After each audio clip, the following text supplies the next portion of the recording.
Hello friends, I welcome you all in the world of mathematics. I am Atul Kumar, your maths faculty, and today I will discuss with you some questions from limits.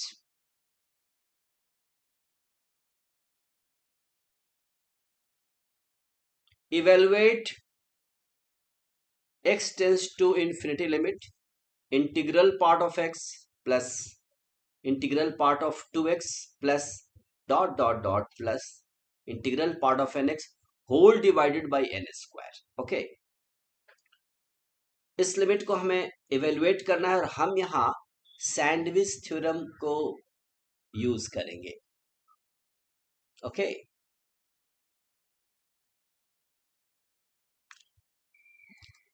आइए sandwich theorem का statement देख लें. Squeeze theorem या sandwich theorem इसे कहते हैं. इसका statement क्या है? Suppose gx is less than equal to fx and fx is less than equal to hx for all x close to a but not equal to a, right? If x tends to a, limit gx is l is equal to x tends to a limit hx. अगर gx और hx दोनों limit x tends to a पर l होता है, then ये fx का compulsion होगा, उसकी मजबूरी होगी कि वो उसका लिमिट भी l के तरफ जाए, l हो जाए. तो x tends to a limit fx भी l होगा. सिंपल सी बात है.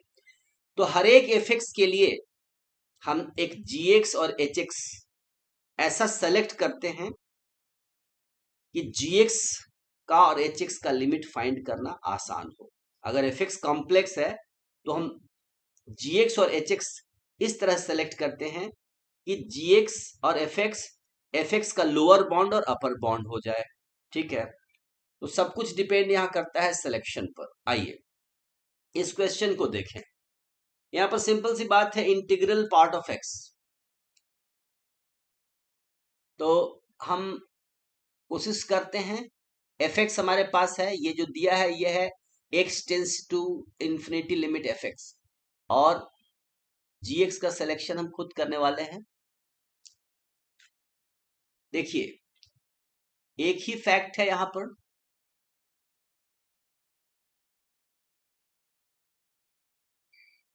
We know that for real number x क्या होता है? x minus 1 is less than integral part of x and integral part of x is less than equal to x, right?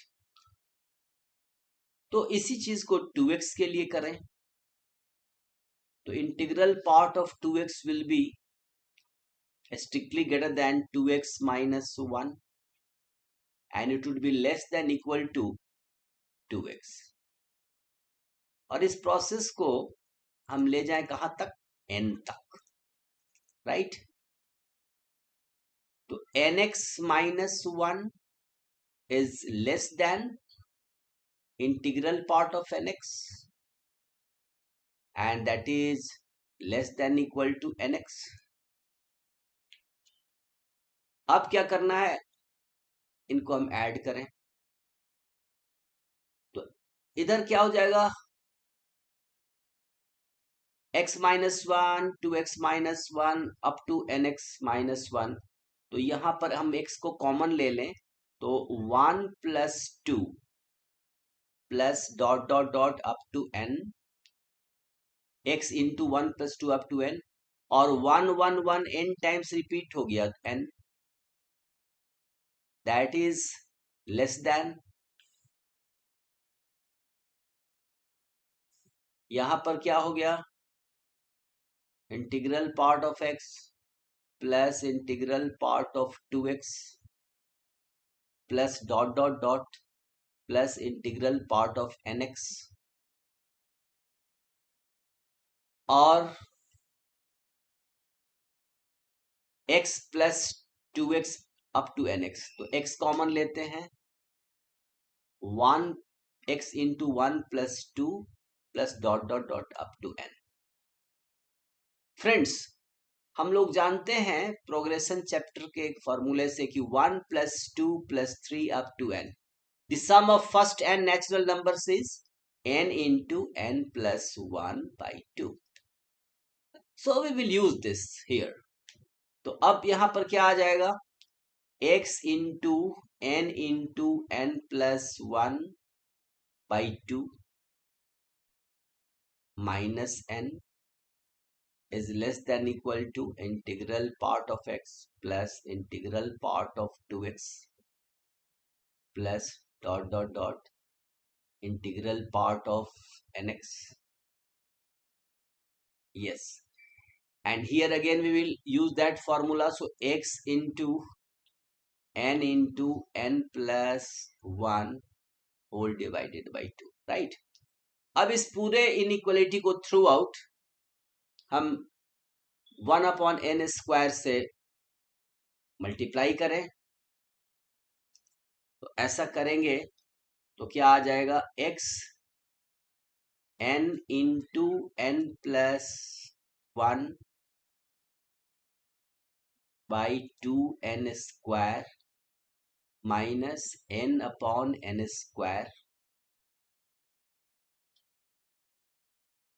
integral part of x, integral part of 2x plus dot dot dot plus nx, integral part of this whole divided by n²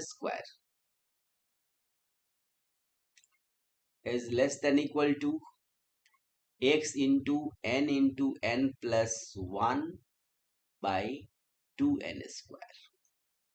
Okay, fine. अब यहां हम आराम से देखते हैं x into x by 2 into 1 into 1 plus 1 by n minus 1 by n is less than integral part of x, integral part of 2x plus dot dot dot up to nx, up to integral part of nx whole divided by n² is less than equal to, यहां क्या होगा? x into 1 plus 1 by n. Okay friends, देखो ये है fx हमारा यहां, और ये है हमारा gx, और ये है हमारा hx. तो हम क्या देख रहे हैं कि gx is less than fx and fx is less than equal to hx, right? अब समय आ गया है लिमिट को टेंड करने का. n tends to infinity, n को इन्फिनिटी की तरफ टेंड करने का समय आ गया है. तो n tends to infinity limit, जिसे मैंने gx मान लिया है, gx is what? n tends to infinity limit क्या होगा यहां? x by 2 into 1 plus 1 by n minus 1 by n, this whole, and that is nothing but x by 2. क्यों?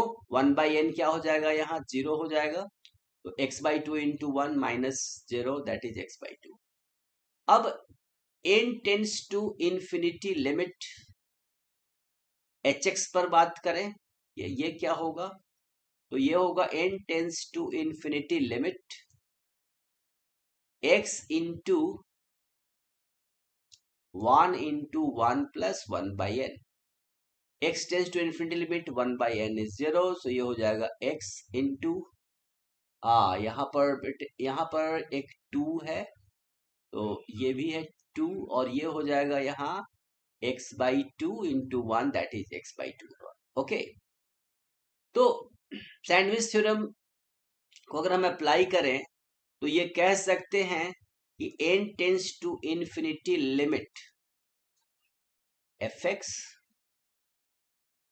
जो कि कुछ और नहीं, x n tends to infinity limit क्या है? Integral part of x plus integral part of 2x plus dot dot dot integral part of nx whole divided by n². तो ये लिमिट कितना हो जाएगा? That will also be equal to x by 2. Okay, तो friends हमने क्या देखा, हमने देखा कि ये लिमिट इवेल्युएट हो गया है, हमने दो सुटेबल फंक्शन ढूंढ लिए और हमने किस फैक्ट को यूज किया, हमने इस फैक्ट को यूज किया है यहाँ, ये बहुत इंपॉर्टेंट फैक्ट है, for any given real number x minus 1 is strictly less than integral part of x, and integral part of x is what? Integral part of x is less than equal to x. किसी भी real number का integral part उस number से बड़ा नहीं होता, छोटा होता है या बराबर होता है। फिर और हमने क्या यूज किया, हमने sum of first and natural numbers is n into n+1/2, इस फैक्ट को भी हमने यहां यूज किया है। तो सैंडविच थ्योरम में कुछ नहीं करना पड़ता है, सुटेबल gx और hx खुद से ढूंढना पड़ता है, इस तरह से कि x tends to a, limit x tends to a gx और limit x tends to a hx दोनों सेम लिमिट पर जाएं, दोनों का लिमिट आ जाए एक ही l, और इस तरह से बीच के gx का भी, बीच के fx का भी लिमिट आता है। ठीक है, तो यहां आप देख सकते हैं हमारा gx क्या था, हमारा hx क्या था, हमें दिया हुआ था fx और हमने gx और hx का खुद से सिलेक्शन किया। यहां पर देख लीजिए ये क्या है, हमारा ये है gx, राइट, ये gx है और ये है gx हमारा, और ये है हमारा hx, और ये जो बीच में दिखाई दे रहा है ये है हमारा fx। तो सुटेबल इनइक्वालिटी को यूज करते हुए हमने इस लिमिट को इवेल्युएट किया। That's wonderful use of sandwich theorem. We have done it, and I think you enjoyed this problem solving. Thank you very much.